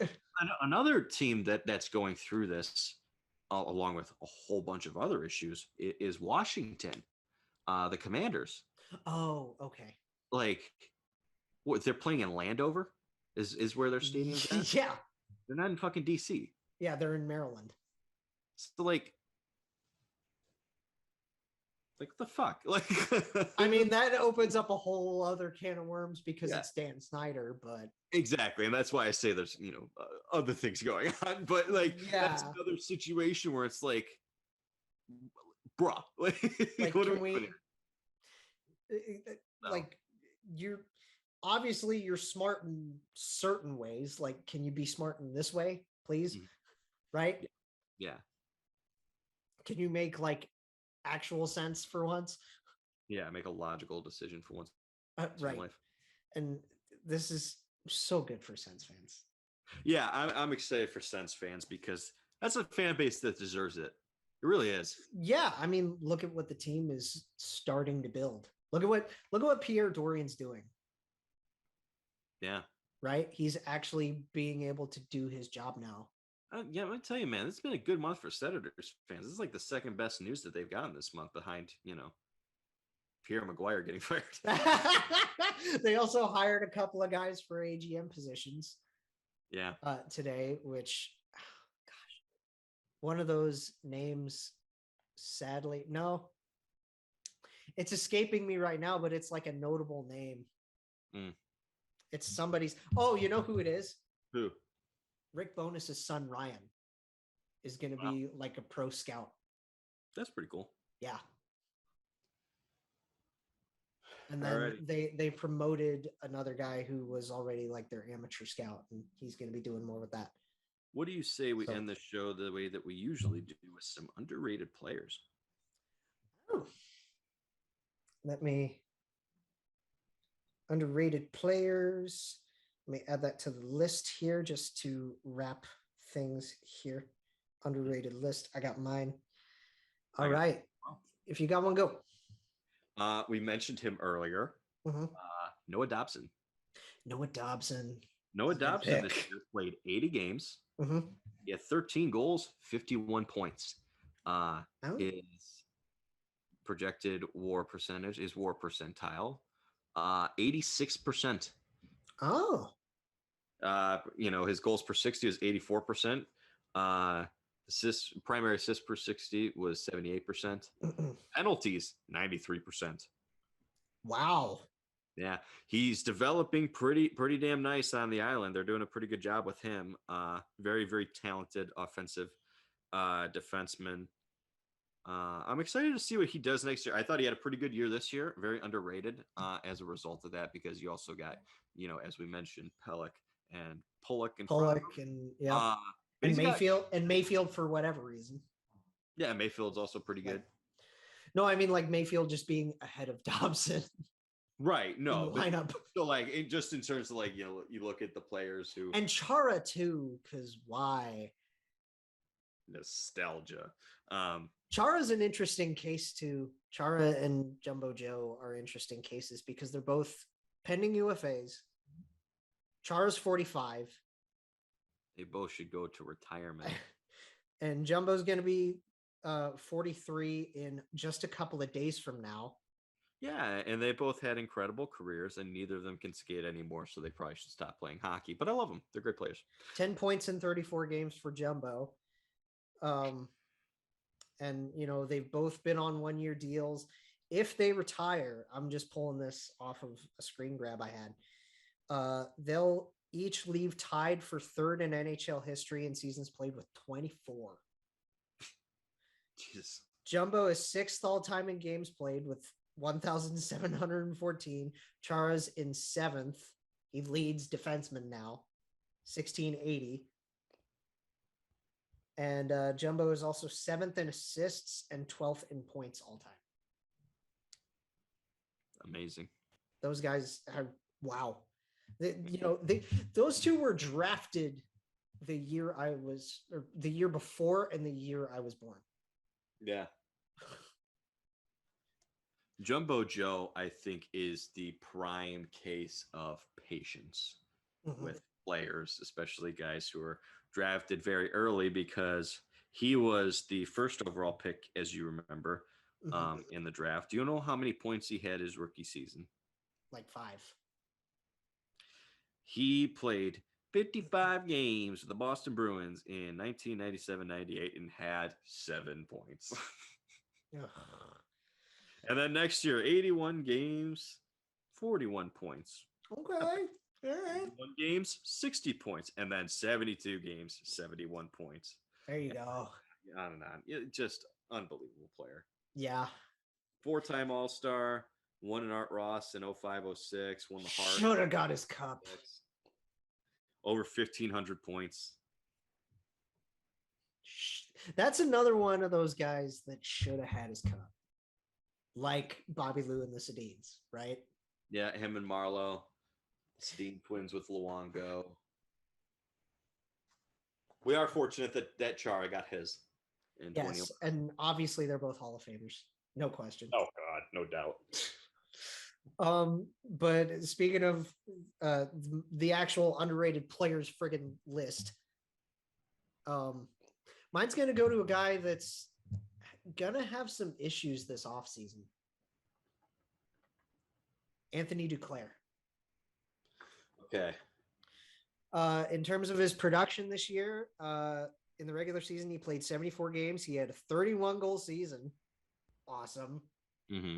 This freaking guy finally hitting his stride. And it's a shame it didn't work in Columbus. Yeah. He was another guy that Torts just kind of threw under the bus.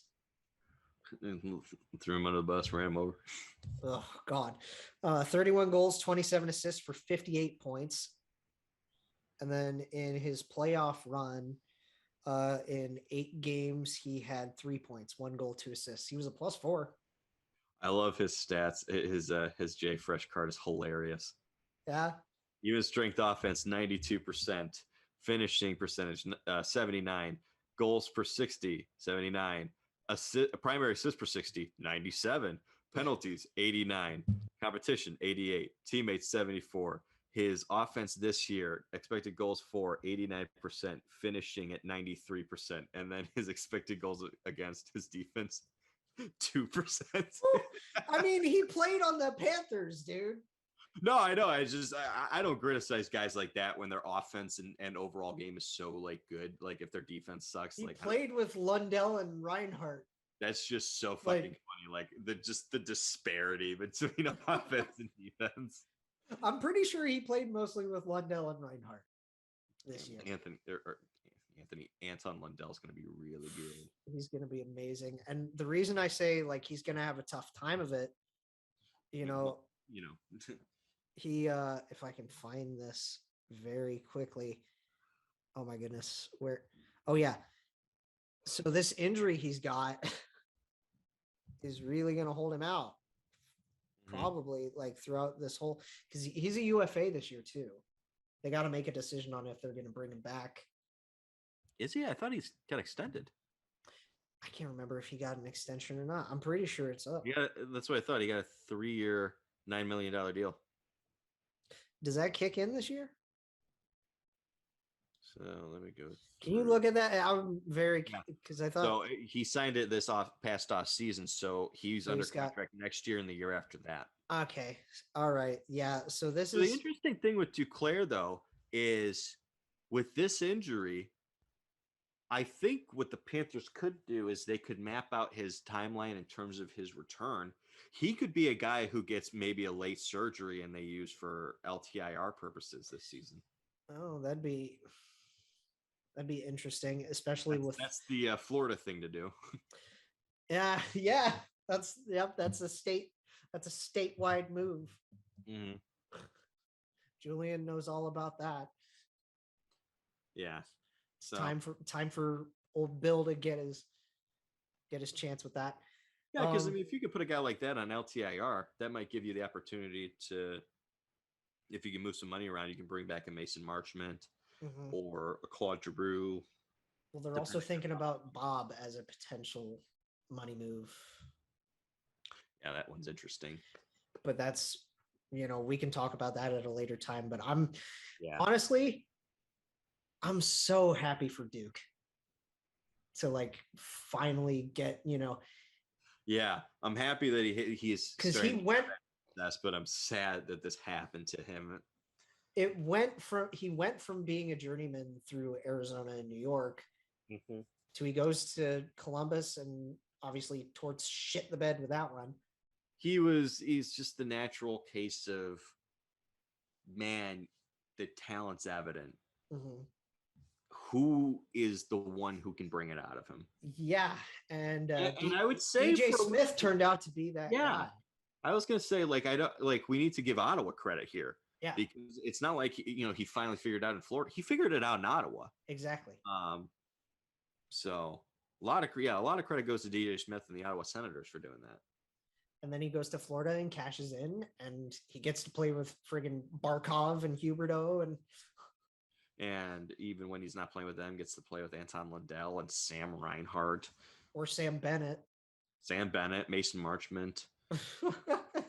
He's a guy that can play, like, he's a top 9 forward.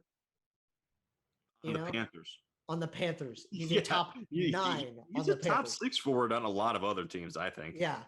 And he's a top 9 on the Panthers and still puts up the points he does. Yeah. Anyway, so we're officially entering off-season mode. So what I'm assuming we can do, we'll see where we're at. We can try to do a Saturday show, and then I want to cut it to a show a week. Cut it to a show a week. We can maybe do like another show on Tuesday just in preparation for the draft. Yeah. So we'll do a show Saturday, we'll do a show Tuesday, and then we'll just go with Tuesday shows. Or we'll figure out a day. I think we can do you know what we'll do? And I think we should do show on Saturday, draft preview Tuesday, draft recap Saturday. Okay. And then just continue on Saturdays. Just go Saturdays after the draft? Yeah. That works for me, dude. Excellent. And I hope that works for y'all. Look at us being organized for once. Yeah, how about that? I hope that works for y'all. Obviously, follow the Twitter, share us around. We love you. Here's to season 2 soon.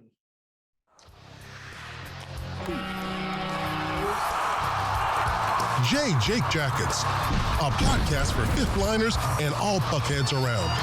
Follow the guys on Twitter at Snake Garinger, GARRINGER, and at by J Ashdown. And subscribe on YouTube or wherever you listen. March on.